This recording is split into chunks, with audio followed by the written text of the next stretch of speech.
Now, coming to you live from atop the Lavender Town Radio Tower, it's the one, the only, PoGo.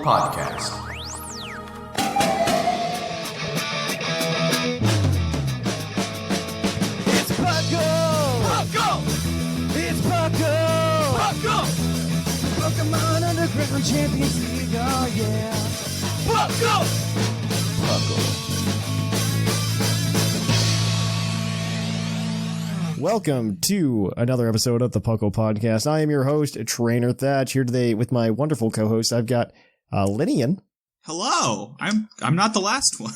No, you're not. And we've got Sharkfinnagen. I almost called you Sharkspieligan because it is later than we usually record. Hello.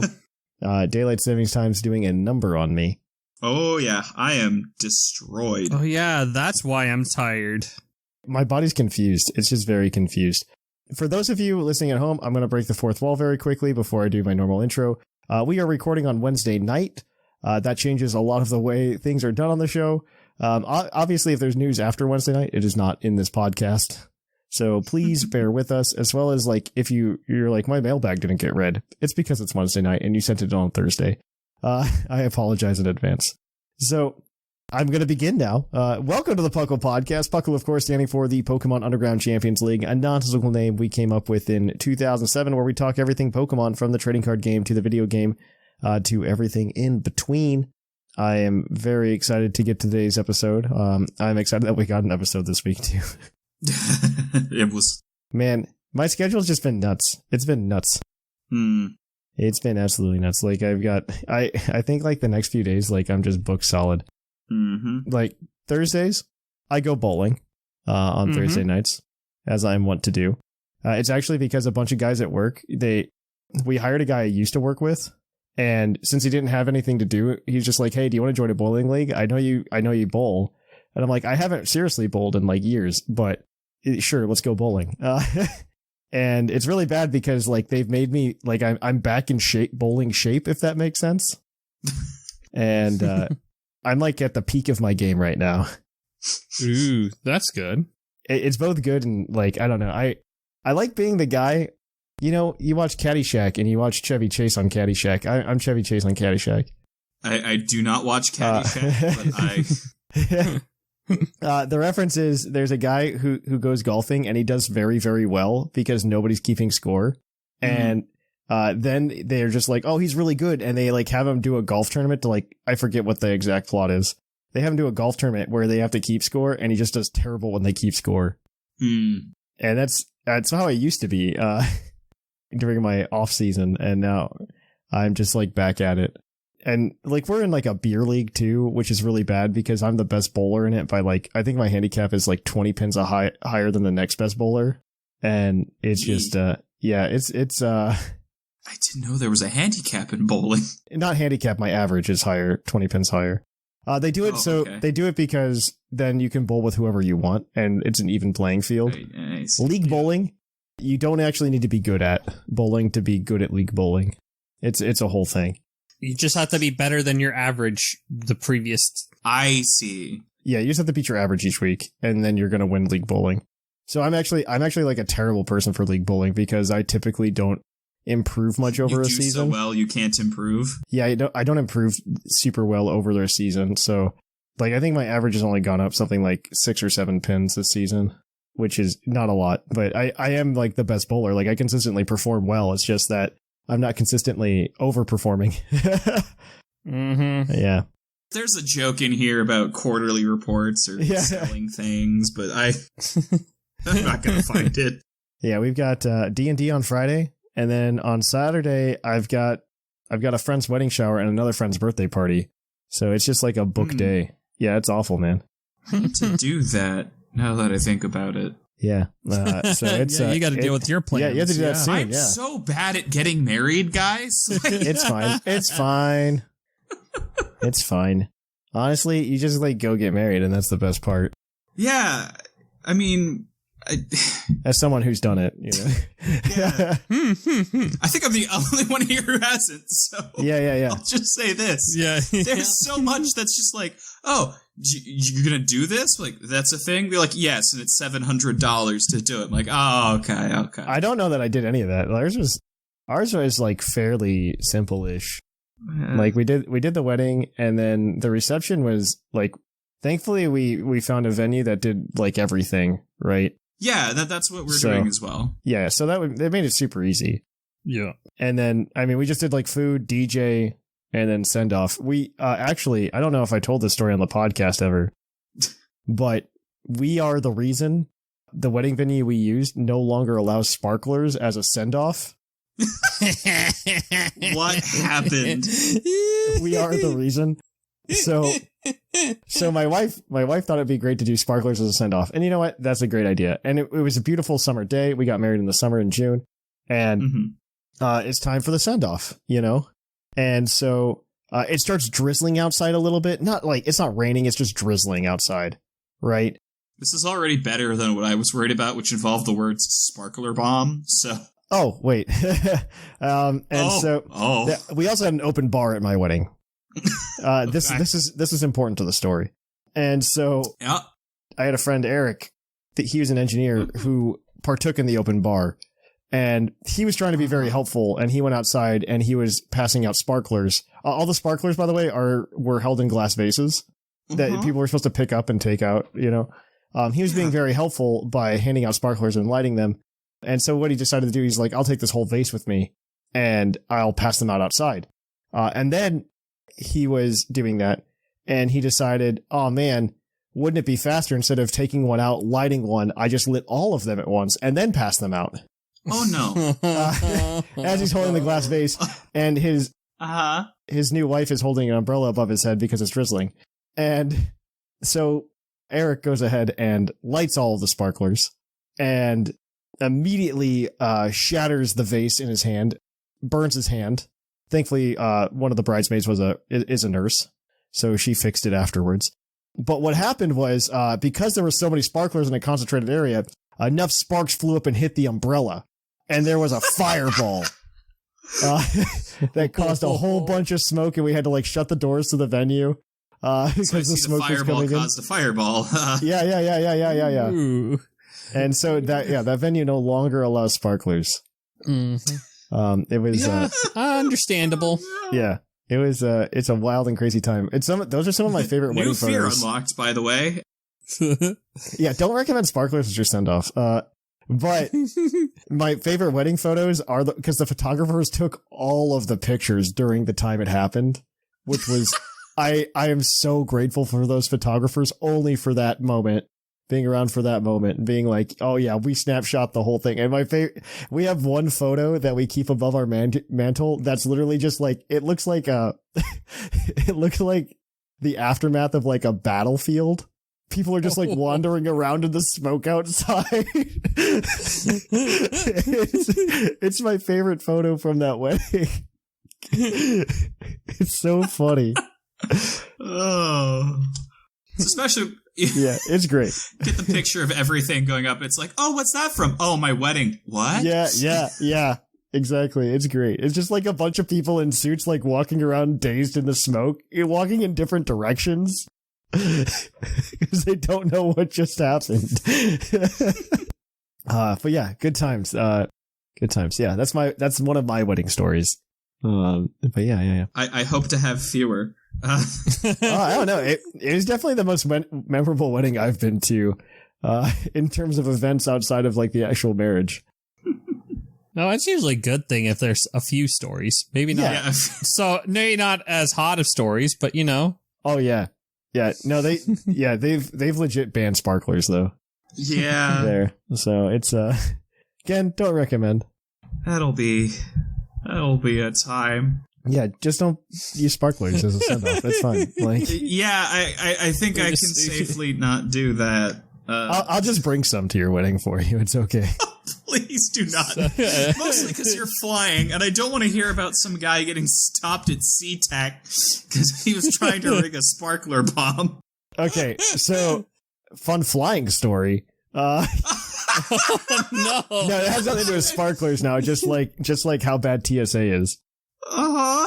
So like I work in a lab, and sometimes I need tools to work in said lab, right? Like I'll need pliers, or I'll need like wire cutters or something like that. Totally reasonable. And sometimes like work just doesn't have it, and so I'll just like go buy it and I'll keep it for myself. So what'll happen is I'll go buy it, I'll fix what I need to in the lab, and then I'll throw it in my backpack and take it home.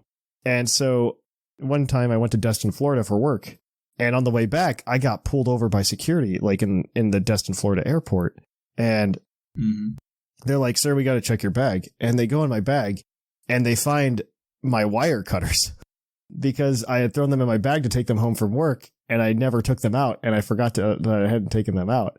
And the TSA agent was very kind. She's like, "I'll go ask to see if you can take this with you." And I'm like, "I'm sure they won't let me. Please just keep them. I will go buy them for $8 at Lowe's again. It's not a big deal."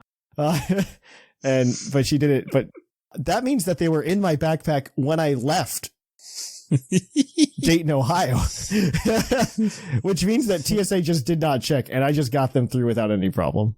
So, my only TSA story was I was trying to get home, and we got stuck in basically a blizzard that whipped up real fast as we were driving out. Yeah. So I'm going to hop out of the car. My mom's like, "All right, you got to go fly through security.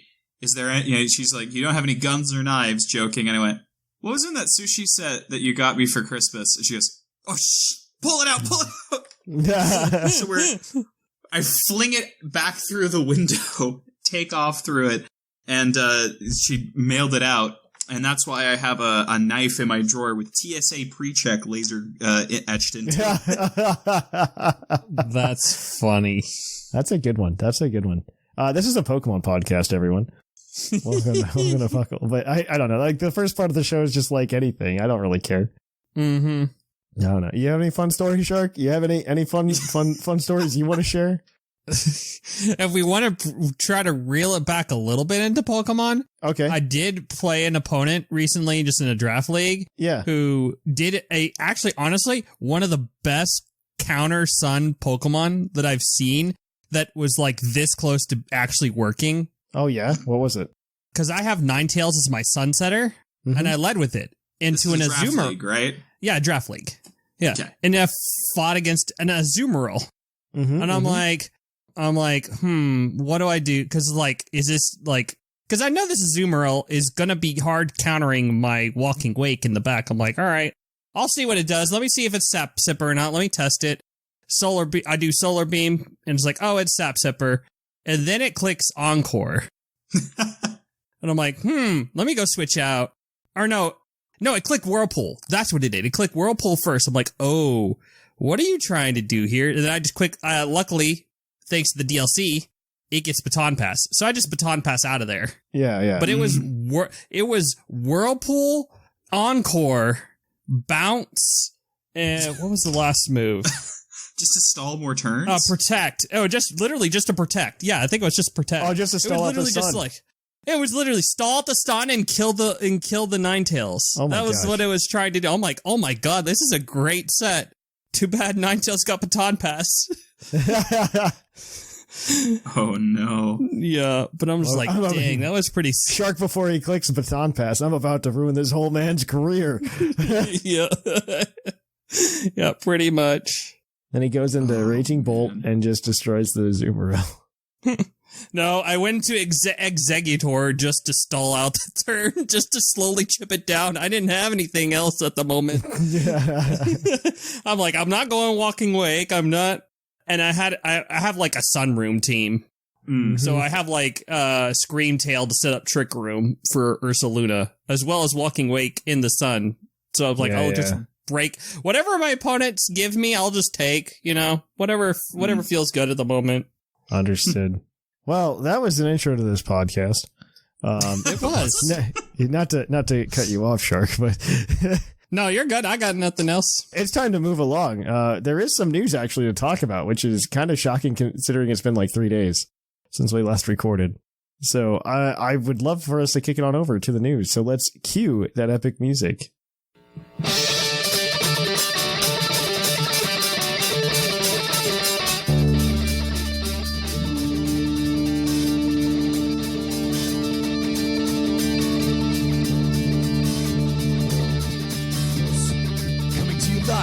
Undertown Radio Tower. This just in. Welcome to our news. So in the news, a few things to talk about. This is tangential to Pokemon again, but Nintendo seems to have moved their release days to Thursdays for its new games based on the recent Mario Day stream release nonsense that came out. They also added 2 new games to Nintendo Switch Online that were compatible with the Nintendo 64 transfer pack back in the day. No functionality was added, but they apparently made the unlocks available in the game, similar to how Virtual Console Yellow lets you play the Surfing Pikachu game. So maybe they'll do some. I don't know. I'm still waiting because I think I remember when the N64 functionality was put in, there was a discussion about how there was code for a transfer pack function. Mm-hmm. I'm just waiting. Yeah. And strangely, the game that allowed the transfer pack first with this is Mario Golf, because the Game Boy, the Game Boy game, and you have the N64 game with it. Mm-hmm. So, to be fair, there weren't that many games that used the transfer pack outside of Pokemon, and if they did, they weren't very good. They wasn't very powerful. I think Mario Golf was one of them. I'm gonna look this up now so that I know. But yeah, Mario Golf, Mario Tennis, Mickey Speedway USA. Mickey Speedway USA. Yeah. Perfect Dark, Puyo and Party. It's 10. It's 10 games. All right. Well, moving on. The weirder news that happened this week. Pokemon trademarked a new company name this week called Pokemon Works. It's a subsidiary of the Pokemon Company. And it is located in the same building as Ilka. So everybody can go and speculate on what that means for the Pokemon franchise. That's fine. Heart Gold Soul Silver remakes. Pokemon Black and White 3 remakes. The most reasonable thing. 1, 2, 3. Yeah, the most reasonable thing I've heard is that they're just going to start offloading a lot more work it's to Ilka, but to this new company called Pokemon Works. To do their side games or do remakes, traditional remakes or something like that. And then the Pokemon Company can focus on everything else, making new things like Pokemon Legends games and stuff like that. Okay, wait, have you guys seen, I don't know if you've been paying attention to social media that much, but have you seen the thing that I think is just insane, that people keep speculating that there's only going to be 3 Legends games based on the trailer for Pokemon Legends Arceus? What? Really? Oh my gosh, it is the most frustrating thing. How did you possibly? So in the trailer for Pokemon Legends Arceus, the original reveal trailer, they show 3 books stacked on top of each other, and they only open the top one to talk about Legends Arceus. And everybody thinks that, well, not everybody, but people on Twitter / the internet think that the other 2 books are just 2 more Legends games. And it blows my mind. I don't know. This is like some Heart Gold Soul Silver speculation stuff where they're just the Pokeball in the Pokemon Center of Diamond and Pearl was gold and silver, so therefore gold and silver remakes are coming out, and it's just no, you were just accidentally wrong. Have ARGs just ruined everyone's ability to think? I don't know. It's just I saw that. I just saw that, and I'm like, this is you guys are looking into this just a little too deep, I think. Yeah, it's just books. This one I can tell you is probably just books. I see the image. Yeah. I'm like, it's just books. Yeah. And then even if those represented the games, why would it only be the 3? Right. Also, I don't believe that Pokemon has the foresight to actually have planned out that far ahead. I'm going to be honest. It's we only we've got 3 in the pipeline. Yeah. Yeah. That's really it. It's they had this, and maybe just they obviously have to have thought of, they have X somewhere written out or Z written out somewhere, and they probably have, the Unova ideas well, do we want to do this now or later, Oh, they must certainly have the next Legends game Johto, in mind. That definitely is coming. That's definitely in mind. Hey, this is what we think about we're doing next. But I'm just not that worried about it. But yeah, that's Thatch's piece of news outrage today. All right, Lynian, I think you've got these next 2 bullets. Yeah, I do. We've got Scarlet and Violet news. There are some signups for the last online VGC tournament. I don't know if it's last or if it's latest. I think it's just the latest. It's like the last one that's going to award points for this season, if that makes sense. Yeah. Okay, that makes way more sense than there just not being another one of these. Yes. Ever. Yep. So, it's gonna, signups will be open, later this week, which is next week for us. Looks like it's gonna be on the last weekend of the month, that kind of thing. Also, it looks like the hack check software at tournaments is, getting some false... They mean false positives, but they wrote false flags, which is... Well, it's raising some a false little flags. different. But yeah. But they are, if you've used golden bottle caps, might just want to send your Pokemon team to home and then back. That should fix that right up. I still love how like intense their hack checking is now. They have like certainly gotten around it to some extent, and I kind of love it. So good for you, Pokemon Company. But yeah, take us home, Shark, with the end of this. All right, Go news. First, from the 21st to the 25th is the Verdant Wonders event, where you get Cottony and Whimsicott with the Flower Crown. You get Shiny Flabebe, and the Unova monkeys will be back around worldwide. You can also pay to get Zarude. Wow. Plus increased shiny odds, but you get to have Zarude in the game. Wait, you can pay for better shiny odds? Yes. Yeah, that's a lot of the tickets and things. Pokemon Go is 1000% turned to the dark side. Like, I don't know if people just haven't noticed this, but it's definitely just the like a tickets are microtransaction. kind of yeah. Yeah. And then the following week, that was just announced today, at the time of recording, a new Team Rocket Go Taken Over event is happening at the end of the month from March 27th to 31st, where you get the research to get Shadow Groudon, as well as Shadow Mewtwo coming into raids, and this is your chance to replace Frustration with TMs. Yay. They've introduced a couple of new Shadow Pokemon. The only one that really kind of catches my eye is Shadow Darumaka, because you can actually make that a really good like raid Pokemon for fire types if you don't have Mega Charizard or Blaziken. That's fair. So it's like, that's one of the better ones. So Yeah. And then a new TCG set should be releasing this week. Yeah. That's actually really exciting, because it brings in just like standard rotation at the same time. Well, granted, rotation takes place 2 weeks after the release of this set, but this is the set that is never going to be playable with E-Block. One more rotation to go and get rid of the ugly yellow borders. Yeah. Yep. One more rotation to go. And I think also TCG Live on, is it this next Thursday? It's this upcoming Thursday. Because it always does it as of recording. It's next Thursday, but as of release of this episode, it is this Thursday. They always do it the Thursday before they get the new cards on TCG Live. And this is primarily because, I mean, they're just preparing for you to be able to buy product the next day on Friday. But additionally, for those of you who are unaware, a lot of lot of your friendly local game stores will also be allowed to sell product on Monday, that like the day we release this episode. I do that very regularly. I always get a booster box like the Monday before. So definitely something to watch out for if you're a TCG fan. Or you can always go to tcgplayer.com or not TCG Player, trollandtoad.com and use code PucklePod5 at checkout to buy your own sealed product.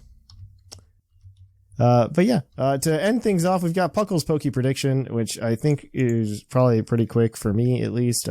What non-starter Gen 5 Pokemon do you hope gets a Mega Evolution? And my answer is Zebstrika, because Zebstrika could use something.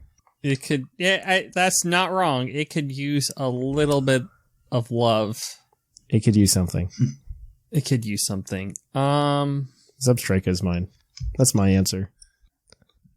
You know what? I'll go with a duo. I'm gonna go Heatmore and Durant. Ooh, those could be fun. That could be good, actually. That could be good. They've been kind of like average above or like kind of Pokemon. Durant has had some use, and just kind of the, I think its best chance was like Gen 8 when you could Dynamax out of the hustle accuracy stuff. So it's like, well, it gives our ant a little more love. Bug Steel is still a really good type. So yeah. Do you have an answer, Lynian? I'm not entirely sure what I feel like it's got to be. Like, if I say I want to do Zoroark just to watch the meltdown, it's not an entirely dishonest response. That's completely fair. But I think, realistically, I'd be more interested in some... I would have said Basculin up until, Basculegion gets its last respects. Basculegion's so much better, though. I feel like Basculegion exactly. is so much better. Until Basculegion came out, I think probably I want to see something where it's kind of one of the jankier mons. Darmanitan could be overpowered and kind of funny. Pansage. Yeah, Simisage. The pans are up there. They should just get it. They should just get it and be better. Like, I want them to come out with them and to have them be playable, so that people are just like, oh man. Well, actually, the worst part, if we get new megas in Pokemon Legends Z to A, is that they probably won't be playable like in competitive ever. Know what I mean? That's the fun monkey paw. It's the monkey paw. It's the monkey paw of this happening. It's to 100%. be fair, I was feeling that way for a while with a lot of the Hisuian mons, but they did come eventually. They did. This come. Is different. This is different, but it just means that maybe in Gen 10, Megas return for real. Mm-hmm. Maybe, just maybe, sure. Just maybe. Actually, you know what? The more I think about it, there is a objectively correct answer to this, and it's Druddigan. Ooh, yeah, Druddigan's a good answer. Yeah. All right, well, we came up with answers, so there we go. PFTT signups are live until the 23rd of March, and we're going to do TCG signups. We're just waiting for rotation to happen. We're going to do a TCG tournament. PFTT, for those of you who are unaware, are Prepare for Trouble tournaments. It is our doubles tournaments that we're having, so you can play in VGC with the Puckle people. Thatch will be doing title nowadays. Yeah. Thatch will be doing his egg lock on Wednesday this week. He's not doing it this week because, he didn't do it last week because he's recording this episode instead. And Cloud and Shamu will be doing their Sunday stream. Yeah, that's everything. On that note, though, guys, we are going to go ahead and kick it on over to our Poke Quiz. So let's quiz our co-host on their insane Pokemon knowledge.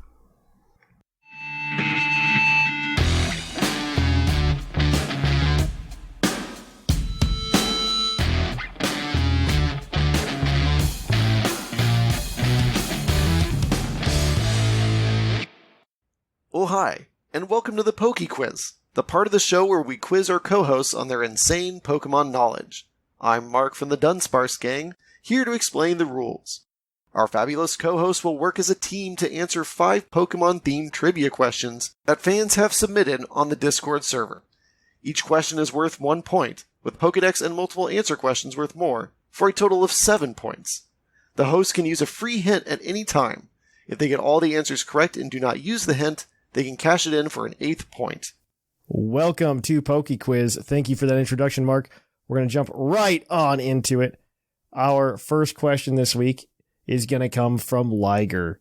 What is the only move to change whether it was a you did special damage or physical damage twice? So it swapped twice. Oh, jeez. There are 2. No, there's 1. It's Bite. Because it was normal, then Dark Special, then Dark Physical. That's right. Yep. Nope, that's right. It's Bite. Bite is correct. You guys are 1 for 1. It's like, did Water Shuriken go back? I don't... Well, we are going to... I was going to ask you this question, but I guess you kind of answered it already, so maybe I don't ask you this question.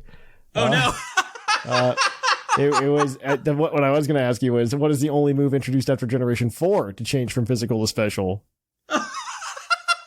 Water Shuriken. It is water Shuriken, but yep. You answered it before I asked it, so like it's just invalid now. It's just invalid now. I demand another point.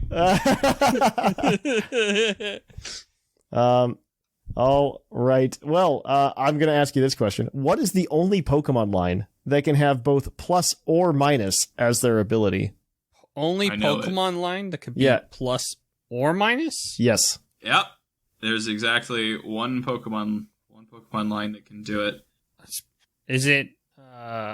I'm letting Shark think on this one for a minute. My thoughts are. I keep going towards the Klinklang, but I'm not 100% sure if that's. Yeah, it's Klinklang. Okay, cool. Because the only thing, because they have clear bodies, they're hidden, and you had to get a hidden ability to have any functional ability in one-on-ones. The Clink line is correct. It is the Clink line. They are the only ones that can have both. All right, so now I need to. They used to because I didn't let Liger know that I was doing this so late so early in the week. He had not had a chance to update our trivia sheet this week. So I'm digging through the trivia channel right now, and you guys used to drop a ton of Pokedex entries, and that's always the one he asks for. So what you should do is just go random Pokemon and pull its Pokedex entries and have a good time. That's what I'm doing right now because I cannot find them easily today. So we are gonna pull a random number generator out for me. 1 to 1008. 1025. All right. It just makes it easier if you hit the high numbers. Yeah. You want the low numbers. You want the low numbers. Well, I would take a, let's pull. All right. I've got one for you though. Okay. This Pokemon's Pokemon Violet entry reads, "The poisonous gas it contains are a bit lighter than air. That's why it's always slightly airborne." That was a terrible entry. Like, you should know what that is. It's wheezing, coughing is my initial guess because it's poison gas and in the air. It's either that or like the Gengar line. Could be. I think a Gengar line would be ghosty. Yeah, because it's made of gas. So yeah, let's go coughing, and it's probably even though it's partly wheezing, but I'll go coughing. Coughing is the right answer. Yes. Hooray! I chose like the newest entry, and I should have just like picked something older. Like the Let's Go Pikachu and Let's Go Eevee would be a terrible one, but the one from Yellow says, "In hot places, its internal gases could expand and explode without any warning. Be very careful." That's horrifying, isn't it? Jeez, that entry has never been repeated in any way in like another game. That's what's wild. Terrifying about that to me is not. It's just like, what if you're walking, you're up on Mount Chimney, and you're like, go coughing, and then it just dies.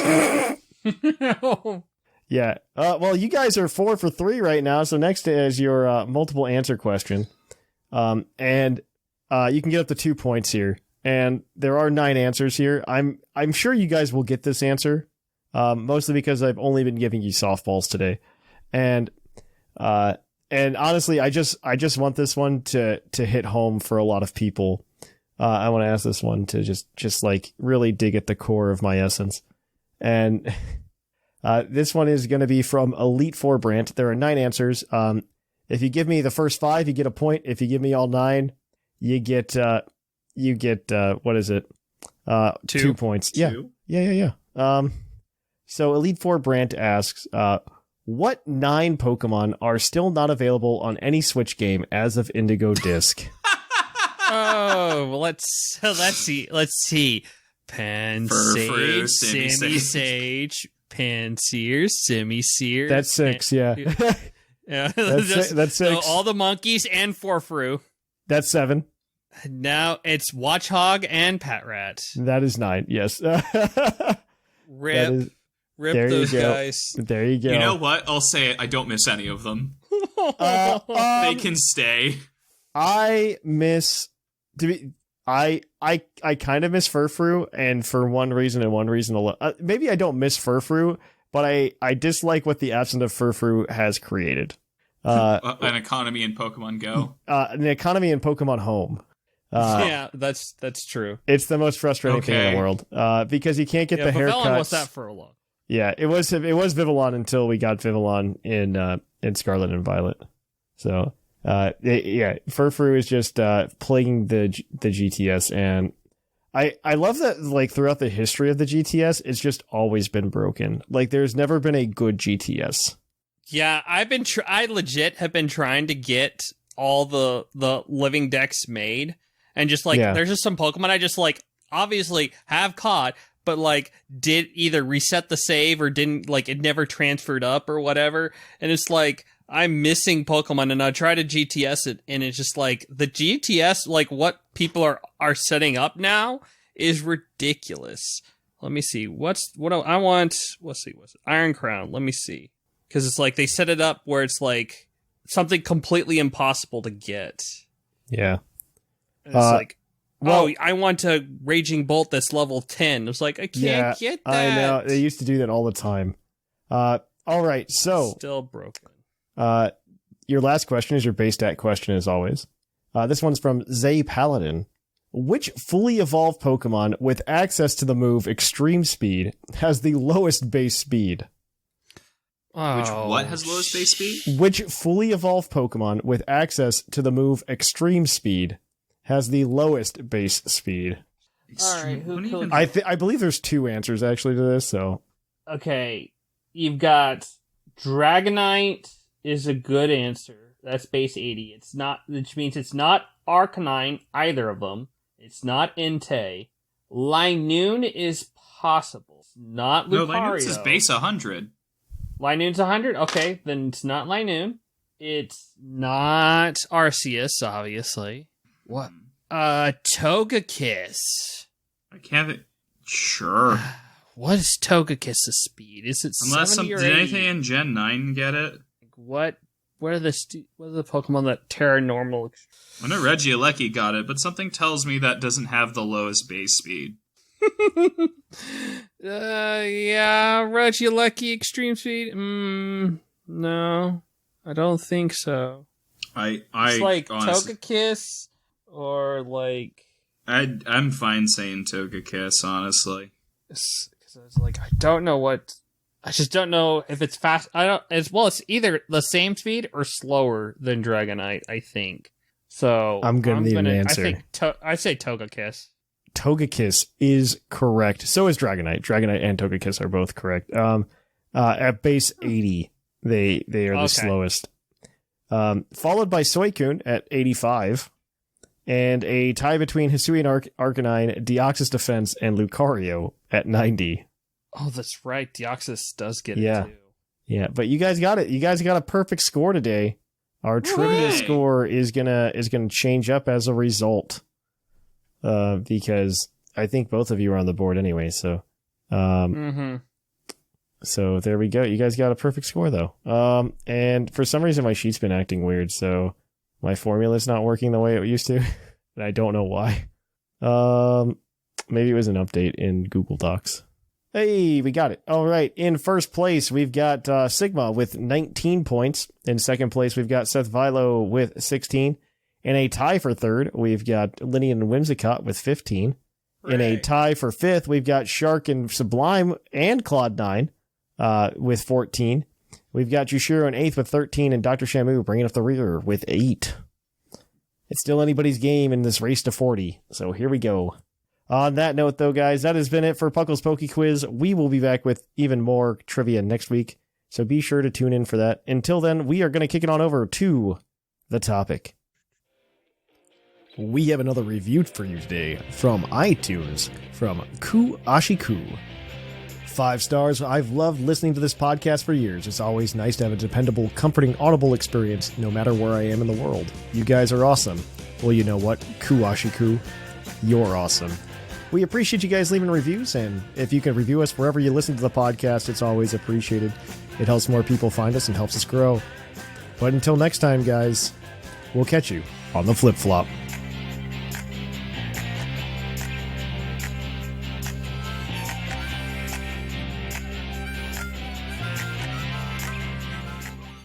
Welcome to the topic. Our topic today is gym leaders, top and bottom 5. You thought we couldn't do it, guys. We're doing it. I thought we couldn't do it, and here we are. We're beating this into the ground. It's gonna be great. Really excited to talk about gym leaders, top and bottom 5. For those of you who are unaware, our top 5, bottom 5 series is where the three of us have discussions about certain things in Pokemon. We usually just talk about Pokemon. Today we're talking about gym leaders who are Pokemon characters, which I'm fine with. We are not including anime-only gym leaders because we thought that was not fun. And the way this will work, though, is we're each going to take a turn nominating a top and a bottom 5, and we are going to make sure that we list those off, and then you can disagree with us next week on the in the mailbag. Mm-hmm. I would like to kick things off. Go for it. I'm going to kick things off with a best, and it's a very easy best. I think we can all agree, and the answer is Larry. Yeah, I already put him. I was like, I'm pretty sure we all are going to put him in the top 5. Larry is very good for the context of in which he was put in the Pokemon franchise. Like, I don't think we would appreciate Larry if he was a Gen 1 gym leader because we all would have been kids and not understood. No, I still think he would have been very funny. I don't know of any other video game character who, without being painted as a cartoon villain, tells people to stop giving up, to stop living for their dreams and realize that they need to eat at the end of the day. He straight up says, I hope you never need to put up a facade, but the world breaks us all. And you're like, what? Yes, you aren't entirely wrong. You are correct about him, yes. He wants you to give up on your dreams, but not like in an evil way, not like in an anime villain way, but in like your dad really doesn't want to see you in debt way, you know? Okay, I'm going to follow this up with a one of the worst gym leaders. And I think it's very easy for me and very easy for the meme to just say Ramos. Who? Exactly. He does nothing. The only memorable thing about Ramos is he has a laughably large-sized pair of scissors that he carries around with him. He was the guy from that NES game about the clock tower. That's him, actually. Probably. I wouldn't be surprised because so many other gym leaders in that game actually have like extra things, but Ramos just exists. He's a speed bump. Yeah, like the rest of them are like they have like a little something to them. Like at least their personality like carries through like the city they're in or something. Ramos just does not. He just does not. It's just not worth it. I can't wait for Pokemon Legend Zeta A, where his ancestor is like the most compelling character, and everyone thinks he's original. I'm waiting for it. Bring it on. Make him worthwhile, please. What would be funnier is if Pokemon Legend Zeta A happens and Ramos is just a young man in that. That's like the almost better play, I feel like. But okay, I've made my nominations. I believe we've accepted both of them. Yeah, I think we have. Nope, I think those are good ones. Who would like to go next? Shark, do you have a top and a bottom? I do. Let's see. I'll say this. There's a lot of very valid Gen 5 gym leaders that could be up here just because this is one of the games that does a really good job of like giving these characters depth more than, Ramos is a guy with more than typical. I would agree. More than typical. I would argue that like Gen 8 and Gen 9 particularly have been very good about their gym leaders. Gen 8, I think, in terms of building up personality and lore around a lot of the gym leaders, I think was okay. Well, they tried, except all but one of them are bad. Oh, I guess Opal's fine too. Like Opal's fine. You have Opal, you have Nessa. There's a couple in there. I'm gonna propose Clay as my favorite of the Gen 5, the ground type. Yeah, I don't feel like super strongly against it. I just don't feel super strongly for it. That's fair. I just relate to. I just enjoy his character. He does a lot with like, managing his little the Driftvale city. He helps you out in cold storage. You relate to a mayor? Yes. More cowboy, but you know what? That's gotta root for cowboy. To be fair, he's like the stereotype of like the Japanese businessman that comes to America and just like dresses up like a cowboy. No, like that is like literally what he's based on though. Randall Park's character from Fresh Off the Boat, very, very that. I'm gonna put him in like the maybe pile for right now until we can't come up with anything better. That's fine. I just want to at least say I got to root for him a little bit. I have others that can go up here, but that's at least one I want to put it up first. As a bottom, I'm going to say, speaking of Gen 8, I'm going to say Milo. Okay, I was gonna say him too because he has no nose. Okay, good. He unnerves me. I like that we've got 2 grass gym leaders already in the bottom. Can we make it 5? Can we just go 5 for 5 here? I didn't want to, but it's just like the issue with him is that he is the intro one, but it's his ace at the time is not Dynamax. That's true. And it's not really his ace later on. No, it is Dynamax. It's not Gigantamax. Or Gmax. It's not Gmax like most of the other gym leaders. Yeah, excuse me. And then, like, second of all, it's like in the games, it's either Appleton or Flapple, which are just the same thing. They're just the same Gmax form. It's like not even like unique sprite. It's just like you wouldn't even notice that it's like, oh, they're different Pokemon between games. It's like, what? I don't know. It just like he's also the only gym leader who is a tutorial. Like you learn how to do the Gmax thing, like to go fight him. Even then, like I think because I think of like the intro island that they give us in Sword and Shield, and like both Nessa and Kabu are just significantly better than Milo in terms of just like character. Oh, yeah, no, I want to know more about both of them, and you don't really with Milo. I just see, like, Milo as, he's, like, a big, bulky guy, but with a squeaky voice. That's how I imagine Milo speaks. Lynian, do you have anybody? I do.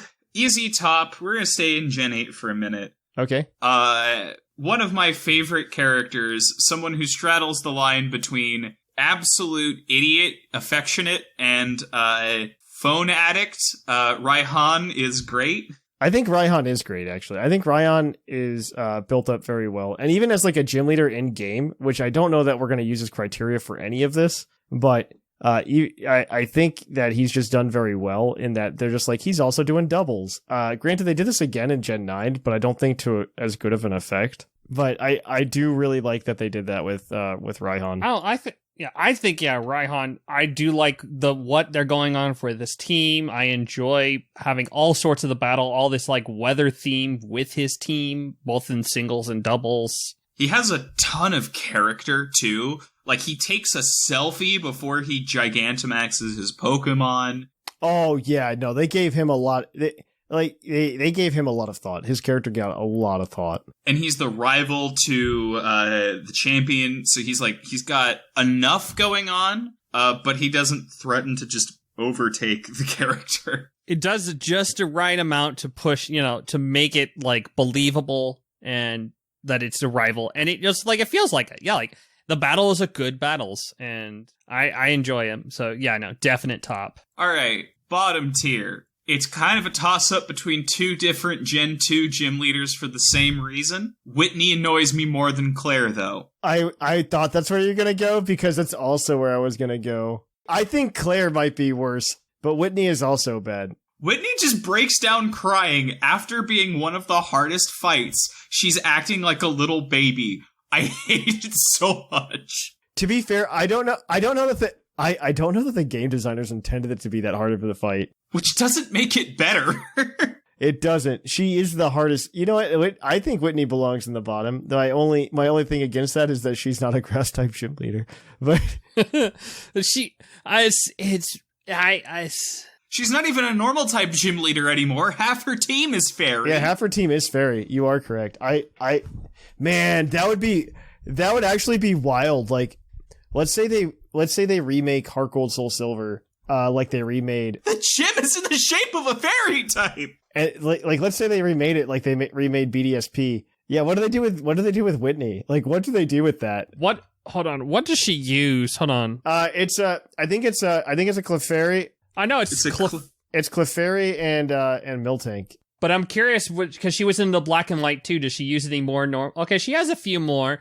Ambipom, Ursaring. Those don't count. Those are normal. No, I don't Blissey. I don't think those count. Like, because those, like, maybe I would argue maybe like gym leader rematches in Heart Gold Soul Silver are more applicable than World Tournament, but oh, true. Licky, Girafarig, Bibarel, Delcatty. Delcatty? That's the rematch. She deserves to cry. That's that's her rematch in Heart Gold Soul Silver. Oh, Heart Gold Soul Silver makes it worse too, because you can't even ghastly stall. You have to just like you have to get hit by Scrappy. So Thatch, it's back to you. Oh man, we've done a number on this already, actually. So favorites, I have to go to favorite first. And this is like a little bit out there, because it's not really like a gym leader per se, but like we can do kahunas, right? Like kahunas are gym leaders, or do we want to do like trial captains as gym leaders? The kahunas are interesting because you would use them because they're more like Elite Four, because half of them you do fight in Elite Four, but some you don't. But they also just give you the badge the same as anything else, like the quote-unquote badge, and then some of them are Elite Four, but... Yeah, that's fine. Are you going to say Nanu? Yeah, I was going to say Nanu, yeah. Okay, because if it was any of the other ones, I wouldn't agree. Yeah, Nanu, we'll count Nanu because the fact he does not go to Elite Four later. And now he doesn't reappear, for one. Well, he was asked to be in the Elite Four. Yeah, he just says no in Sensei Sorolla. He just says no, yeah, he says no in Sensei Sorolla. But I just think I think he's such a chill dude. He's just a chill dude who just does whatever. He's supposed to be a cop, but like... I know that Nanu doesn't show up in the Elite Four because, to plug our Patreon, that came up in the recent episode. It did actually. It did. And then you guys chose my bottom picks, and I didn't think we'd all choose the same bottom picks. Well, let's see what we got. We got a Gen 6, we got a Gen 8, we got a Gen 2. There's a couple gens you still left. You could pick your worst. I can jump, if I can jump the line, I don't have a top, I just have a bottom. You know what? Jump the line. I have a couple of tops, so. Yeah, no, it's just one that I just want to just dunk on, even if you don't agree. Marlin is one of the worst characters in Gen 5. Oh yeah, Marlin's so bottom. Oh, actually, yeah. He literally shows up, tells you that he doesn't care about the plot, when you beat him, he walks, again, reaffirms that not only is the plot not his problem, he doesn't know why you care that much, and then leaves. And I was so annoyed at this character and the random plot cul-de-sac that is the entire 8th gym, I stopped playing Pokemon for 2 years. I mean, he's just literally just a surfer's dude who's just vibing into his own thing, but it's just like, yeah, he's doing his own thing to the point, like, no what, like, everyone's like, yeah, we can't even open the gym because the gym leader's, like, never here. I'm like, I don't like this dude.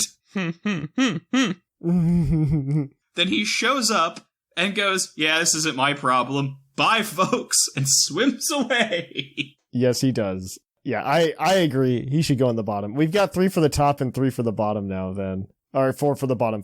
We have 4 on the bottom, 3 on the top. Yeah, we have 4 on the bottom, 3 on the top. Here's some tops that I'll throw out there. Gen 4, one of the best gym leaders out there, and still to date, honestly, is Crasher Weight. I'm kind of okay with him because in Gen 4, he's like the one with the most personality by far. Oh yes, 1,000% that. He has a theme song. Mm-hmm. Well, it's just because he's just like, I am Crasher Wake. He's really sold on like the whole masked wrestler personality too. He's just like, yeah, this is who I am, and that's okay. He is unabashedly okay with himself being the way he is. Crasher Wake, you may enter the top rank.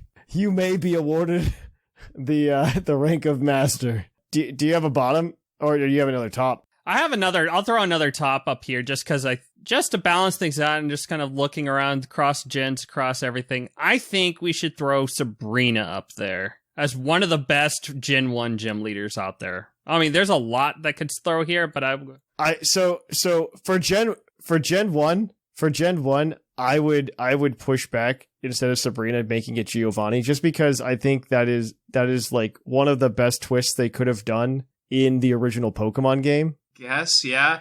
Sabrina, the only characterization Sabrina gets is in the anime and manga. In the games, all she says is, I'm Sabrina, I am a powerful psychic. And then she fights you holding a whip. And then that's the end. I think Giovanni, though, is like way cooler in terms of like in-game. Yeah, Giovanni has enough business. because you're already seeing Giovanni several times, and I think it just like, and you remember when you went to Viridian City. I don't know. I remember playing Gen 1 as a kid, and like it, you feel like you're playing the video game for a long time, but you're not. You're playing it, in 30-minute spurts. So it takes you, months to play a Pokemon game instead of like we would do now and just binge it in a weekend. I just remember being like playing through the game, and like I felt like Ash when he returned to Viridian City, and he's just like, I'm back here. I'm going to go challenge the gym leader, even though the gym's closed. Because the gym was closed last time. I remember doing that and being like, oh man, I can't wait to like actually figure out who this guy is. That's going to be so cool. This guy has to be like the coolest gym leader. And then you get there, and then it's just Giovanni, this guy you've been beating up constantly throughout the entire game. And the sigh of relief, I thought he might be dangerous. But I have Bubble Beam. I just think he's really cool. I just think it's a really cool plot twist, and I think in terms of characterization, if that's kind of what we're basing this off of, I think that is just like one of the cooler ones. I would push back on that over Sabrina. Honestly, over any of them, with the exception of maybe Lieutenant Surge, only because his only lines are really weird and dark. Because it was in the before times before they decided Pokemon was in its own universe. And Lieutenant Surge is just this like very he is this relic of what Pokemon used to be. The Lightning American, I think. Given his age and everything, he's probably from Nam. No, he's probably from Nam, like 100%. He's the Lightning American, and like almost all of his quotes have something to do with him being in war. No, he was up there. Blaine is also a good choice too, just because Blaine because of the manga more than anything. I feel like Well, no, because in the later stuff, Blaine is just kind of a goofball. In like, I can't believe I'm gonna say this. In the Let's Go games, Blaine comes out dancing multiple times, and he's just kind of goofy. And he's got his little questions are on his little face machine or whatever. Blaine's up there. It's definitely like honorable mention Blaine, honorable mention Lieutenant Surge. Yeah, Lieutenant Surge is just like nuts to me. He is just nuts to me. Like his quotes are just insane to me. Like, oh my gosh, let me see if I can I gotta find his quotes. The Fame Checker doesn't make it any better. Oh no, I forgot about that. Dude, the Fame Checker is like actually one of the coolest things in all of Pokemon, and I really wish we got that back in some form. Well, they tried in Gen 8. It was the cards. The league cards. I couldn't remember what they were called. No, the league card. I love anything that just like gives you lore that you have to kind of look at and check for. I do really, really like that. I have to find his quotes now, because like his quotes are just like they're kind of unhinged. Like it's just insane. So here's the Fame Checker stuff. What was this person like? When I was in the army, Lieutenant Surge was my strict CO. He was a hard taskmaster. He was always famous for his cautious nature in the army. Lieutenant Surge installed the traps in the gym himself. He set up double locks everywhere. There's a rumor. Lieutenant Surge is rumored to have been a pilot while home in America. He used the electricity generated by Pokemon to power his plane. Well, at least he was green. I guess. I don't know. Like, it's just Lieutenant Surge's quotes are just insane. He's like, they saved me during the war. He looks ridiculous in the anime as well. He's so off model. Oh, absolutely. Absolutely. Oh, here we go. We found it. In the original Pokemon games. Hey, kid, what do you think you're doing here? You won't live long in combat, that's for sure. I tell you, kid, electric Pokemon saved me during the war. They zap my enemies into paralysis. They'll do the same to you. The same as I'll do to you. What's horrifying to me about that is not that, Pokemon are used in war, but it's that they were just zapped to paralysis. So did he send in Electrode to just Thunderwave people and then follow doing a coup de grace? I don't like this. Yeah, oh my gosh. It's just, in Gold and Silver, he doesn't get nearly as insane, but that's okay. They got him on medication. Well, I think by Gen 2 they started going, oh, this is going to be a thing. Like Pokemon was going to be a thing. Even though they claim it was like the last game, like they planned for it to be the last game, I really do think that by Gen 2 they had just realized like, oh, Pokemon's going to really take off and it's going to be this thing. So I don't know if this is a top or a bottom, but it's definitely a vibe. How do y'all feel about your dad, Norman? I feel like he's different. I just don't know that he's a top or a bottom. You know what I mean? I think he's just a mid. I think it's just a mid. I think he's normal. I just think he's normal. I think he's. I mean that it's I mean it's cool that it's like, oh cool, your dad's actually in a game. It feels like it should be like the champion or like the 8th gym leader, but he's like 5th. I don't know. It just feels weird. But he has one of the scarier Pokemon to face. No, I kind of like it as like a checkpoint though. Like I think that's I don't know, because the way I see Hoenn, I'm not trying to argue for him to the top, because we have 5 and I think the 5 we have are pretty good. I think it's just like a really good checkpoint for like midway through Hoenn, because one, you start the game by talking to your dad and he teaches you how to catch Pokemon and you do this whole journey and he's just like, get on your way, kiddo. And you get halfway, and the way I see it is just like, in terms of the story, if you're playing the game, you're just like, oh man, you're building up to this fight with your dad, and then you do it, but there's still more to go. So like you're already like, I'm better than my dad. I'm gonna do cool and great things and make my daddy proud. And then and then you get Surf and the game drags on. Yeah, I guess that does open the map, so it's kind of a fun juncture there. Mm-hmm. But you get Surf, and then as soon as you hit Lily Cove, the Hoenn games disintegrate. Okay, so we need one more bottom. We have 5 top and 4 on the bottom. I have 2 options for bottom if you... I have one option, but I will let you go first. I have 2 psychic type gym leaders. Olympia from Gen 6. Oh, what's her name from Gen 9? Oh my gosh. Oh, you know what? I agree. Tulip, yeah. Okay, Tulip is kind of like the weakest gym leader in Gen 9. My recommendation was going to be Volkner, who just got sad because he was too good. No, because there was kind of he's fine. I am okay with Tulip. I would think, for Volkner, I'm just going to say, it is a downgrade that he doesn't, like in the base game, he doesn't have enough electric types to actually make an electric gym. But I do like his story with Flint. I do like that little thing. So it's still, yeah, he's a little emo, but I'm like, yeah, he's still not the worst. I would think Olympia more so, because it's just like, the gym was just a weird, hard kind of puzzle, just with the crazy 3D space. I'm really okay with Tulip, though, because she had, like, 1, the worst gym challenge, and 2, I didn't know... 1, she dissed my girl Dendra, which I don't really like, okay? And, but, like, she also just doesn't have any story, other than, like, I guess she was friends with Dendra, and then decided to just be a fashion model instead of workout like Dendra likes to do, right? Like, am I reading that right? I think we're literally describing the same person, a psychic gym leader who has a terrible gym and does nothing to anything. I think Tulip's gym is worse. Well, no, because Olympia, she offers. There's just not a whole lot that you can do there. Yes. She's, at the very least, a lot more visually interesting than... Yes. Tulip, I keep looking at going, oh, you're a fairy? Oh, no, it's psychic. Okay.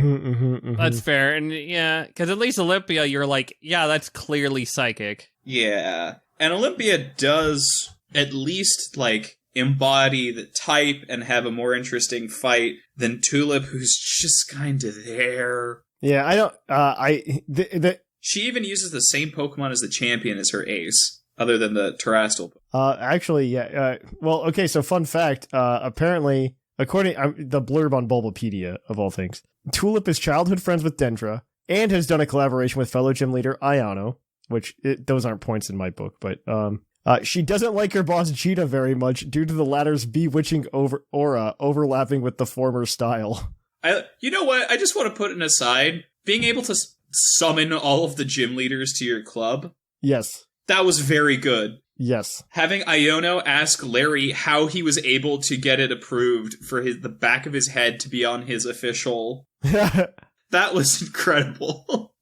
Indigo Disc was a very good DLC. It was a very good DLC. It really was. Yeah. Oh, man. The only thing that I think they could have done better in Scarlet and Violet, I really do wish they would have done like the anime-esque thing of hey, there's more than 8 gyms, but you only need the 8 badges to do it. But I kind of understand the way they did it was also fine. I don't know. I have that. I have that in the back of my head all the time. Man, wouldn't it be cool to just be in that world?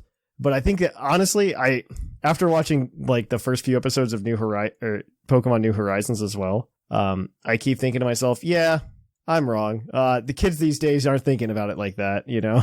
It's just I'm a relic. I'm a relic of a bygone age. One day I'll be able to fulfill my fantasies. Yeah, exactly. But yeah, I think that gives us our top and bottom 5 list, unless you guys want to try to upend anything. If there's anything you want to upend. No, I'm good. There's some good honorable mentions, but I think everyone that we have on top is just there. The top, for those of you at home, are Larry, which is in a tier all of his own.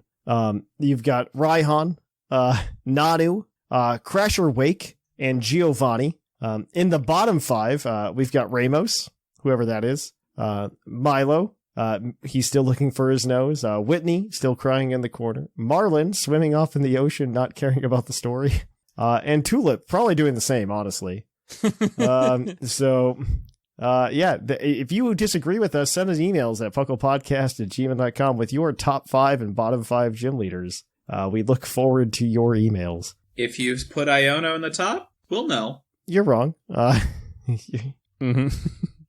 You're wrong, and we won't judge you, but we will know why. All right. Well, on that note, we are going to go ahead and kick it on over to our Pokemon of the episode. We will catch you on the flip-flop. Poke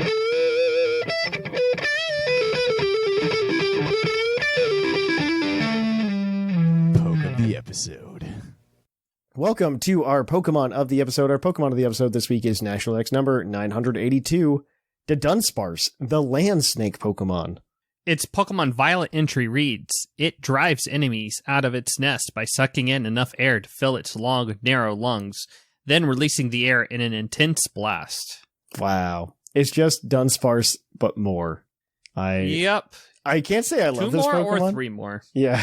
I can't say I love this Pokemon, but I can't say that I hate it. I just love that it shows, one, I think it demonstrates that something that I think a lot of people don't believe happens, which is that the Pokemon Company listens to the fan base. But 2, I think it also, they definitely listen. I think 2, it just also shows that they are not afraid to meme on us, which I think is hilarious. I don't know. This is like one of those things where I don't know. I think the same type of people who begged for a Dunsparce evolution are the same type of people who begged for a Mega Flygon, right? Yep. It didn't happen. It doesn't need to happen. They give us what they give us because that's what they felt creatively able to do. The Dunsparce is definitely a meme on all of those people, and I love it. Yeah. And it actually is a fun Pokemon to use. Mm-hmm. I've used it just a lot. It's just being a normal type is actually just kind of fun because it has a bunch of different moves that it can just do. Yeah. It could 4 of them at a time, even. When I use it to ran battles, it's like the sets that I typically get, you get either Serene Grace with Body Slam Glare, or Iron Head, just to flinch hacks a bunch of people, paralyze hacks a bunch of people. Or you can end up going Calm Mind Boom Burst with all the powerful Earth moves you can get: Earth Power, Ice Beam, Blizzard, Hurricane, Thunder. Or you can go Coil as well. Coil is pretty fun with its good physical moves, and it does have an exclusive move in Hyper Drill, which is just okay. Yeah, it's okay. It's Return, but also it's Return and Wicked Blow had a child, but it's not really. It doesn't. It missing the important thing.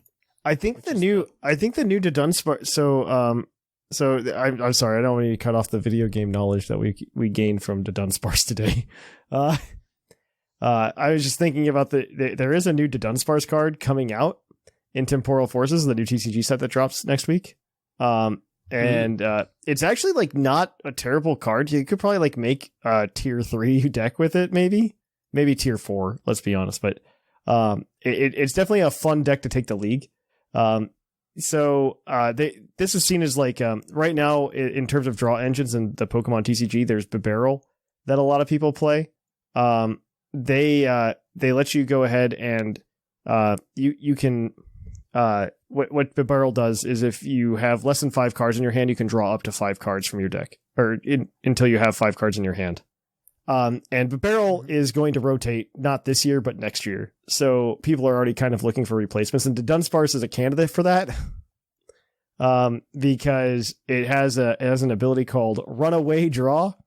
And once during your turn, you may draw 3 cards. If you drew any cards in this way, shuffle this Pokemon and all attached cards back into your deck. So it's not as good, but you just have to like keep placing Dunsparces down on your bench, I guess, and just evolve into Dunsparce and just use that to help you draw cards. And then you use Tinkaton. You could, actually, yeah. That actually would synergize okay. So I have a conspiracy theory for this Pokemon. Yes. And the more I look into this, the more I think I'm actually just right. Like, this started as a joke, but, So, I think that at one point in development, the Dunsparce and Farigiraf were made as counterpoints, probably version exclusives, but I think their development was extremely tied together. Oh, for sure. I'm pretty sure, because they evolve in the same way, and they're both Gen 2 Pokemon. Evolve in the same way, at the same level. They both get their move at level 32. Mm-hmm. Both are single-stage Pokemon from Gen 2, normal types. I think they were probably made to be in the same slot in a route. These feel intentionally balanced off each other. It's just that, like, one is better than the other. Like, one is definitively better than the other. I don't know if that's true necessarily. No, it absolutely is. The number of Farigirafs that have like shown up in top cut in VGC is significantly larger than the number of Dunsparces. Granted, when you divide by 0, it's still infinity, but it's like the Farigiraf has been in top cuts multiple times. Oh, because its ability one ability. It's literally its ability. But, Pokemon always makes version exclusives equally good. That's why Zacian and Zamazenta exist. Equally good. That's true. Pokemon. They're both equally good and were given the same respect. Yep, and that's why Galarian Darmanitan and Galarian Corsola, amazingly balanced. Yes. Yeah, actually, both of those were problems in their own rights. Let's be honest; like both of those were actually problems. Well, Corsola, no. Corsola, yes. Yeah. Look, all I'm for saying a is, smidge. Sandslash was absolutely as impactful as Alolan Ninetales. I think that's in my heart. That's true. I love my little Alolan Sandshrew and Alolan Sandslash. The only way that Alolan Sandslash is making an impact onto your heart is if you got into a car accident with one of Ice Speeds. Okay? I love the design of my little Alolan Sandshrew, okay? He's like an igloo, but like a little buddy. Yeah, he's a little curling puck. He's my little buddy. If I could have one Pokemon that is real, like if they're just like that, you can make one Pokemon that's real. Like that's my genie wish, right? I would make it a Alolan Sandshrew, only because he'd be my little buddy. I imagine he waddles a lot, and he just waddles around my house, and he's just like, Murr! And he hangs out with me, Yeah, not a Pokemon that can make infinite free energy. Yeah. Well, he'd be really good for making cocktails, probably. He could, like, definitely chill those glasses. Use Ice Ball, but, like, stop it real early. I just need perfect spheres. I need perfect spheres. You got this, Sandshrew. You got this. I think you'd be into that, I just started a run of Ultra Sun. Now I gotta catch a Alolan Sandshrew and name it Drinky. I would use one, actually. Yeah, I would definitely use him for that purpose, but also just, like, hang out with him. Yeah. Like Alolan Sandshrew. Folks, you heard it here. It goes for Alligator, then it goes Suicune. Weren't you were there for that episode we did where we did like our like Pokemon charts, right? No, were you there for that, Lynian? Oh, you weren't there. When we did our Pokemon charts, I learned something about myself, and it's really terrible. It was like you could 90% guess which Pokemon I was going to pick for each Pokemon of each type based on whether or not you could get there's like a flow chart. It was, is it from Gen 2? Followed by, did it get an evolution in Gen 4? Followed by, is it in a Alolan form? And it's just like, you'd get like 90% of my list, I think, that way. I feel like you could do a flow chart for me, but it starts at, is it a funny guy? And if the answer is no, is it an Ultra Beast? And it's no, is it Furbait? And in that descending order, I feel like that's 90% of my favorite Pokemon. I think that's how you hit most of mine. It's just like, is it Gen 2? Is it a Alolan form? Did it get an evolution in Gen 4? And then you've got most of my list, I think. That's all there is to it. Dunsparce does not make that list, but yeah. Well, right, that's what we were talking about. welcome back to the segment. Speaking of segments, Dunsparce has 2 or 3. Because they decided to annoy people even more. Yeah, it's 1 out of 100. It's not like, it's not like I've seen someone shiny hunt for a shiny 3-segment one. I've seen that happen on YouTube occasionally. Yeah, I wonder if the form thing is the only reason they didn't end up doing the 2 different versions. Oh, that's a good question. That's possible, actually. That is possible. Could we have almost gotten Farigiraf with 2 heads? No, that wouldn't have happened. That wouldn't have happened. Oh, that would have been funny. I think they just saw like and it's not Doduo style. It's literally it's just inversed itself. Literally just 2 Farigirafs back to back. That's literally what it is. No, they were just literally just checking out. They were just like, oh, we could do another Sinistea. We could do another antique form Sinistea. This is gonna be something that people care about in a very specific way. Yeah, and they did do it with Mousehold as well. Yep. Which is equally annoying. Yep. But that is the Dunsparce and everything else we talked about today. Alolan Sandshrew gotta mention, but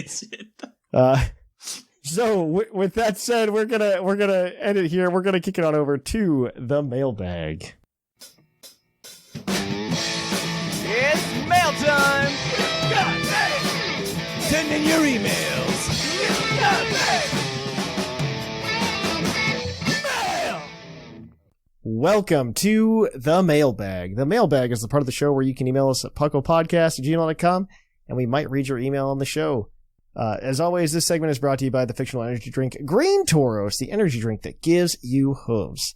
Hooves. Honestly, just based on vibes, we'll give it out. That's how this works. I'm going to be honest with you guys. As long as they're paragraph breaks. Paragraph breaks are honestly a requirement. That is the number 1 requirement to get entry. That is the only requirement, I would even say. Last week, though, we did ask you guys what you might do to some of the types to give them immunities, kind of like Dark type or Steel type or any of those other things. So, like Dark type being immune to Prankster or Fire types being immune to Burn. So I kind of want to know what you guys thought. So I guess our first email this week is going to be from the Afterman. Yeah. Hello! I've very much enjoyed the topic this week and had some potential updates to share. These are not immunities per se, but we're in line with the episode discussion. Steel. Iron sharpens iron. When a Steel type makes contact with another Steel type, both Pokemon have their attack increased 1 stage. Whoa, that might be a little much. That could be. It's like Howl, but in double. But it feels like stamina, but in. I don't. Give like if any of them have beat up, and then you have Cobalion. A Steel, yeah. A Steel type. Oh, yeah, no. Mm-hmm. Yeah, no. It would have to be a Steel type move making contact with a Steel type. Even then. But even then, that's not great. That's abusable. That's so abusable. If there's not a good Steel spread move that could potentially hit your ally while also dealing damage to the enemy. That's the only thing that's saving it at the moment. All I can see is Lucario like a min attack something with Bullet Punch is just going to be bullet punching your Steel type right next to you. Oh, it's going to be bullet punch. It's going to be bullet punching your Zacian. There are a couple others here. Flying. When a flying type is hit with a wind move, their speed stat goes up a stage. That one's kind of similar to Kilowattrel has one that's literally that, but charge. That's like a whole ability, right? Like it's just it's like already an ability, which is fine because I guess electric types all have Limber now, but that's okay. But it's interesting. Well, because Wind Rider is because that boosts the attack. It's also still a lot, especially because Tailwind is a wind move. Mm-hmm. And that's just too much. There's a lot of speed, but it has some potential, but yeah. Oh, actually, that would make the genies would get... Poison. Moves that steal health, absorb, mega drain, etc. will deplete the enemy's health rather than healing the attacker. I think Liquid Ooze is such a terrible niche ability, poison type should have it by default. It's not a bad thought, just like by default. I would rather reduce the healing that they get than invert it, and then let the inversion be Liquid Ooze. I like that. I actually like that a lot. Or like they don't even get it if they touch a poison type, you know what I mean? Yeah, I still think... They just don't even get it, which is fine. Like I think the negative should be Liquid Ooze, so I think you're correct, Lynian. I think at most you nullify it. But yeah. Says thank you, and I look forward to more episodes like this one, The Afterman. Well, I appreciate you liked it. I didn't think anybody would, but I really just wanted to talk about it because Shamu came up with this like months ago, and it was a good idea. All right, so our next email is going to be from Tia, and I'll let you go, Shark. Howdy, Puckle Gang. Tia here. I think giving some types some much-needed buffs would be great. I really like the idea of being able to remove sticky webs with a bug type. That said, here are my ideas. Fighting type. Increase success rate in repeat use of Detect. Detect is a pretty useless move as it's just worse version of Protect. Professional fighting is in our world is about adapting, getting used to, and overcoming the other fighters' moves and habits. Making Detect better on fighting types reflect this. That's not... I mean, it could be interesting. I'm actually okay with that. Bug type. Immunity to trapping type moves and abilities. Oh, bugs. Have you tried catching a bug? These things are hard to catch in real life, so I think having bug type reflect its slipperiness and peskiness would be a good nod. So, like, this is already something that ghost types have. I think that's fine. Yeah, I don't think it's bad. And bug needs buffs out the wazoo to make it, like, an okay type. It is definitively the worst type. Rock types. Immune to moves that switch the rock type out. Rocks are very sturdy, difficult to move, and always stay in one place. I mean, look at Stonehenge. This gives that type some benefits instead of being the worst version of Steel type. This was actually kind of interesting. I think it's a cute idea, and I really like it better than whatever we came up with. I don't think we came up with anything, because I think we were just... You didn't change anything for Rock, I think. We didn't change anything for Rock. Yeah, we're just like, it's immune to Sandstorm. Good enough. We have to get rid of suction cups on Laleep and Cradilly, but that's fine. They were using Storm Drain anyway. Oh, that's fine. In making more rock types, like, something like Rhyperior weakness policy that much better, that could be. Oh, that would be cool. Because you have solid rock to neutral to make it not take as much damage, and then it gets just rock polish to go fast. So then, yeah. And it can't be phased. Yeah, it can't be phased out? Yeah, no, that seems good. Also, side note, bugs should be super effective versus fairy. Yeah, it should be neutral. I don't know if super effective, I just don't think fairy should resist them. That was just a slap in the face to bug type. They came up with fairy and they're like, here's some types that really need some buffs. And debuffs. Dragon needs a debuff. Dark needs a debuff. Fighting could use a slight debuff. And they're just like, and then you know what needs a buff? Steel and poison. They're not super effective against that many things at all. They need that. And you know what? Fire should resist fairy because fire needs a little bit of something too. And then they're just like, and bug is worthless and should be resisted by this type and no other interaction. But Bug just got like slapped in the face. Like I remember looking at that type chart when it first came out in X and Y, and I was just like, wow, that they just did not want Bug to be happy. Yeah, that's fair. Well, thank you for that, Tia.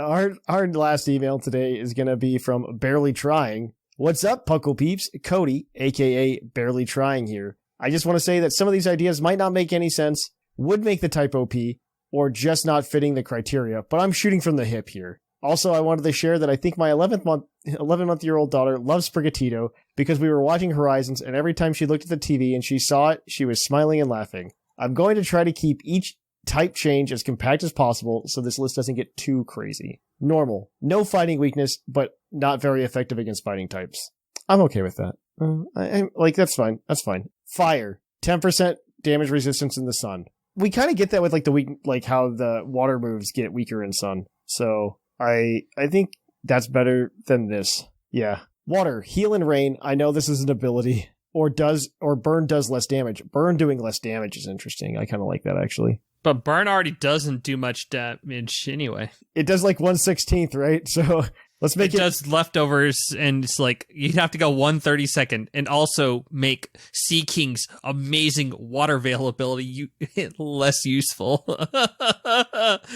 Yeah, water veil can go away. Do you know how many times I've ever cared about water veil? 0. Who uses Seeking? Seeking a Pokemon? Like, come on. Seeking is a bad Pokemon.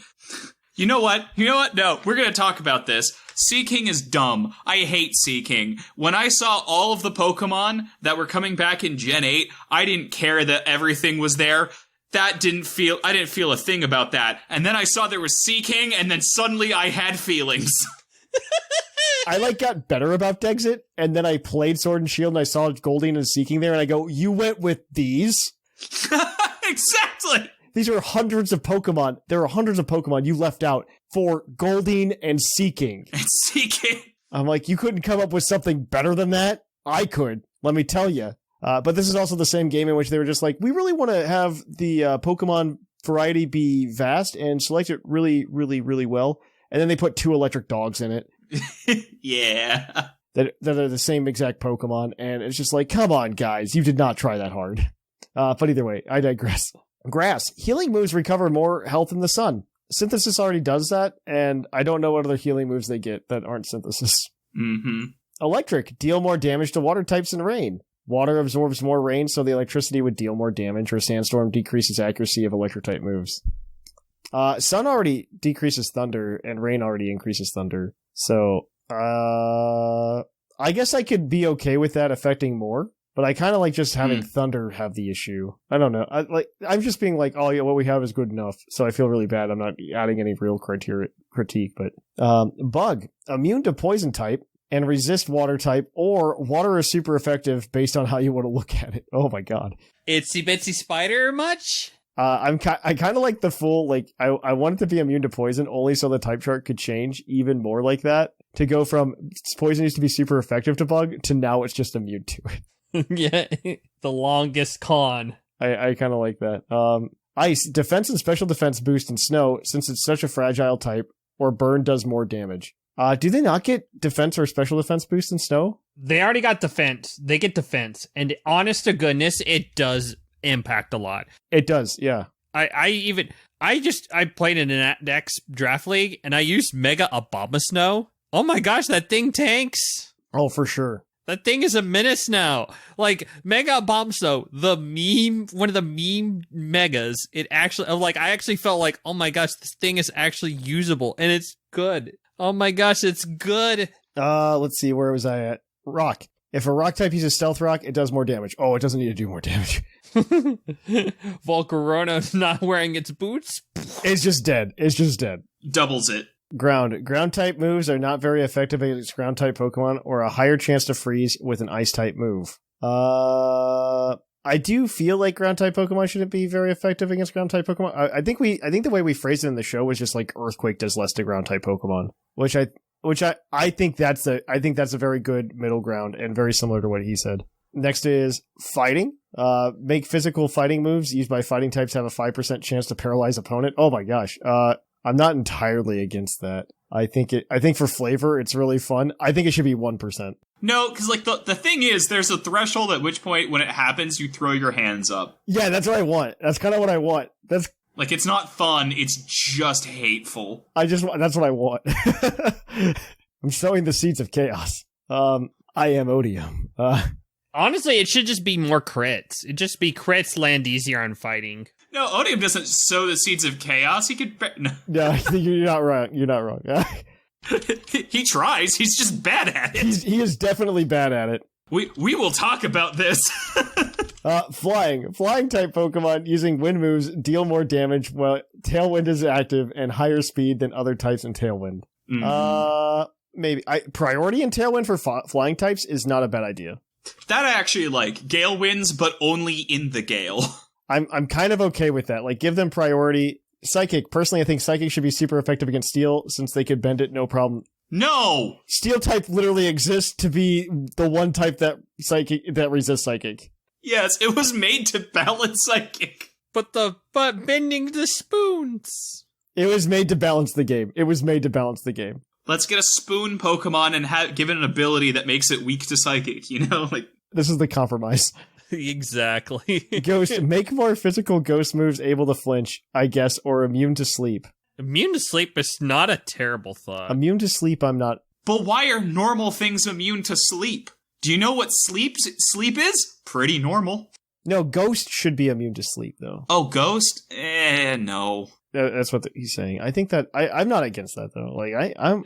It's an interesting thought. If Ghost should be immune to anything, it's like Torment. They're the Tormentor. Is also known as the evil type. So maybe add another type. Add another type of slow health loss for dark type moves, like a bleed effect, but Pokemon wouldn't call it that. I think the closest we ever got was Darkrai with Nightmare as the ability, or the bad dream ability. That's what it is. And just give it something like, I think it's just something like Frostbite, but it's just like, like a fear, like. Oh, fear is what you should do. Fear, yes, I think that's better.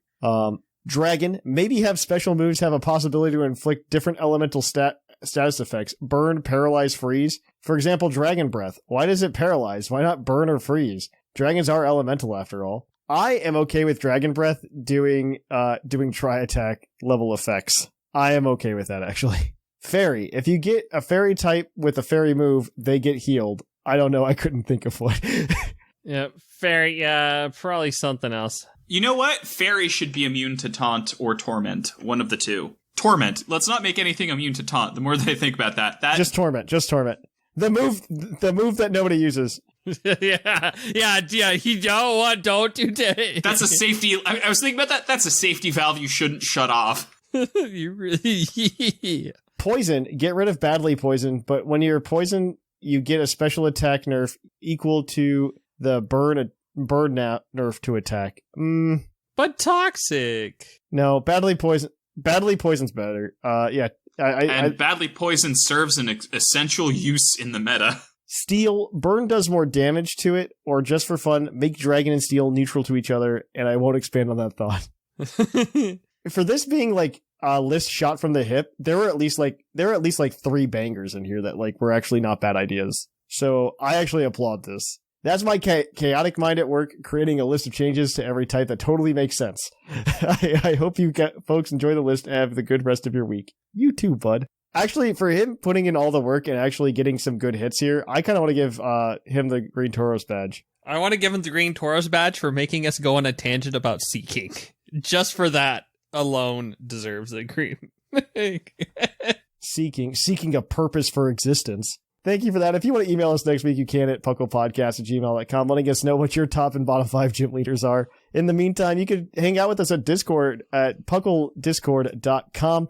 Additionally, you can hang out with us over on, or you can hang out with us on Twitch at twitch.tv/thepucklepodcast. You can hang out with us at YouTube, youtube.com/pucklepodcast. Social media, over at Twitter, Facebook, and Instagram. Additionally, you can go ahead and help support the show by either going to trollandtoad.com and buying all of your favorite cardboard products there with a 5% discount code at pucklepod5 at checkout. Additionally, you can go to our Patreon at patreon.com/pucklepodcast and help get access to new shows. We actually have a new Puckle Chit Chat going up this month with none other than the legendary Bocephus, which is exciting. And additionally, you can help support the show.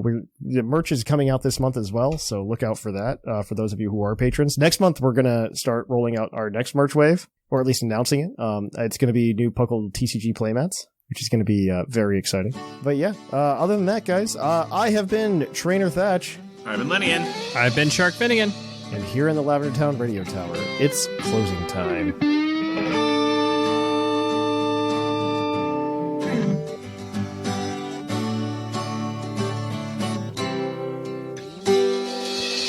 Closing time in Lavender Town. Time to say our goodbye.